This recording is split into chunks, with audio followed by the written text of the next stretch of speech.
안녕하세요. 박용덕입니다. 2024년 제35회 공인중개사 시험 대비 기출 보객이 32회 24번, 25번 문제 보도록 하겠습니다.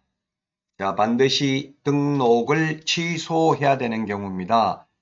암기 프린트는 16번에 있습니다. 해부 결의 소양 없이 이렇게 암기를 했는데 최근에 신설된 게 개공, 소공을 합한 숫자의 5배수를 초과해서 중개보존을 고용하면 절대적 취소 사유에 해당되는 것으로 신설됐죠.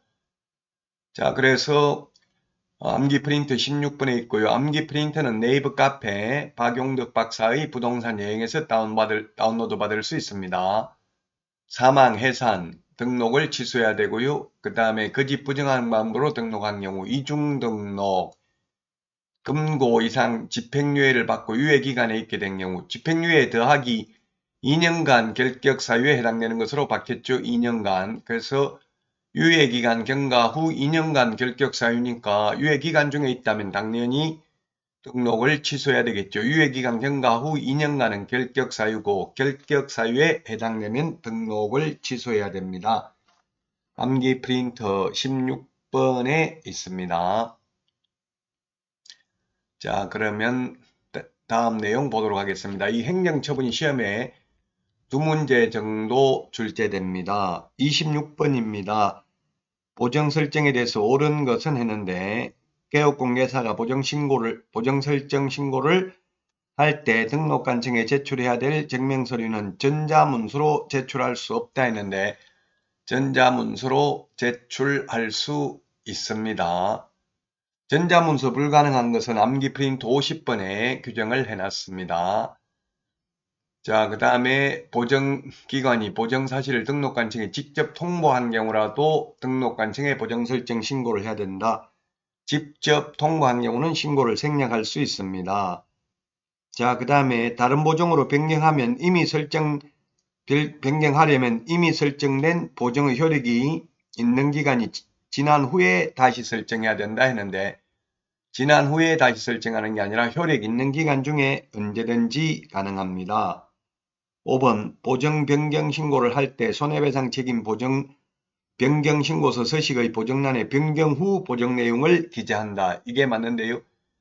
좀 어렵죠. 이거 서식을 봐야 알 수 있는 아주 디테일한 문제가 되겠습니다. 어렵다는 것은 그렇게 중요하진 않다. 32회 때 처음으로 4번 지문이 출제됐습니다.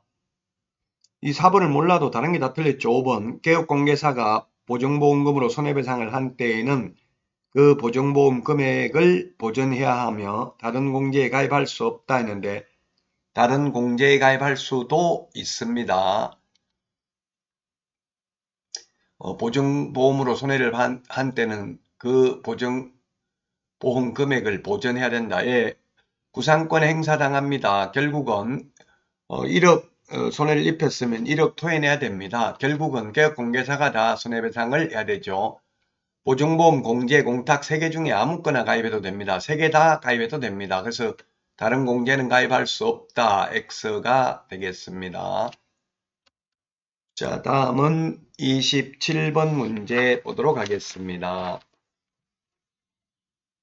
협회에 대해서 틀린 것입니다. 협회는 시도지사로부터 위탁받아 실무교육, 연수교육, 직무교육 다 실시할 수 있죠. 매수신청 대리 실무교육도 할 수 있고요.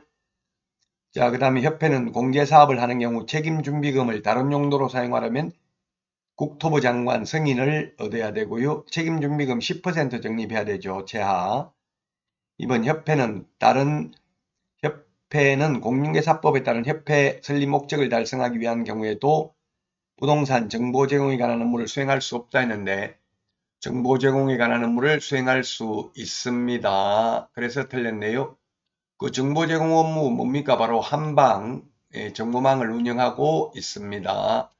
그래서 3번이 틀렸고요. 4번 협회에 관하여 공인중개사법에 규정된 것 외에는 민법 중 사단법인에 관한 규정을 준용한다. 예, 재단법인이 아니고 비영리 사단법인입니다. 그리고 협회는 공제사업을 다른 회계와 구분하여 별도의 회계로 관리해야 된다. 네 돈 내 돈 섞어놓고 찾았으면 안 되죠. 자, 그래서 정답은 3번이 되겠습니다. 다음은 28번 문제입니다. 포상금을 지급받을 수 있는 신고 고발 대상이 아닌 것은 했는데 포상금 지급 대상 무부양, 광시, 공시 이렇게 암기했죠? 예, 우리 암기 프린터는 28번에 있습니다. 암기 프린트 28번에 보면 포상금 지급 대상이 있습니다. 무등록, 그 집 부정한 망으로 등록, 양도대여한 자, 개공 아닌 자가 강고한 경우, 부동산 거래 질서 교란 행위, 위반 행위 3개가 있죠. 시공시, 개업공개사 등이 시세에 부당한 영향을 미치는 행위를 한 경우, 공동중개 제한, 누구든지 시세에 부당한 영향을 미치는 행위를 한 경우입니다. 포상금 2인 이상이 공동으로 신고하면 균등 배부를 하고요. 2건 이상이 접수되면 최초로 신고한 자에게만 지급하고 포상금 지급 결정일로부터 1개월 이내 지급하고요. 국고에서 50%까지 보조할 수 있습니다. 포상금은 한 건당 50만원입니다. 부동산 거래 신고 등에 관한 법률상 포상금하고 구분을 하셔야 되겠습니다. 자, 그래서 무등록 중개업자, 부정한 망보로 등록한 자, 양도대여, 양수대여 받은 자, 양수대여한 자, 그 다음에 개업공개사로서 부당한 이득을 얻을 목적으로 거짓으로 거래가 완료된 것처럼 꾸미는 등 시세에 부당한 영향을 줄 우려가 있는 행위를 한 자, 포상금 지급 대상입니다. 자, 그런데 5번 중개의뢰인과 직접 거래한 경우는 금지 행위는 해당되고 3년 이하의 징역이나 3천만 원 이하의 벌금에 해당되지만 포상금 지급 대상은 아닙니다. 포상금은 무부양, 광시, 공시, 암기 프린터 28번에 있습니다. 그래서 5번이 정답이 되겠습니다. 암기 프린터가 2장입니다. 앞뒤로 하면 페이지수로는 4페이지인데요. 요것만 56번까지 있죠. 요것만 정확하게 암기해도 최소한 70점 이상은 받을 수 있습니다. 그래서 공인중개사법은 70점 받기는 쉬운데 100점 받기는 가장 어려운 과목입니다. 학개론하고 공인중개사법이 100점 받기는 어려운 과목이죠. 그러나 70점은 쉽게 받을 수 있습니다. 그래서 너무 어려운 문제에 여러분들이 집착을 하실 필요는 없습니다. 집중을 해야 되겠죠. 쉬운 걸 정확하게 하는 게 중요합니다. 이번 시간 여기까지 하고 다음 시간에 찾아뵙겠습니다. 안녕히 계십시오. 안녕.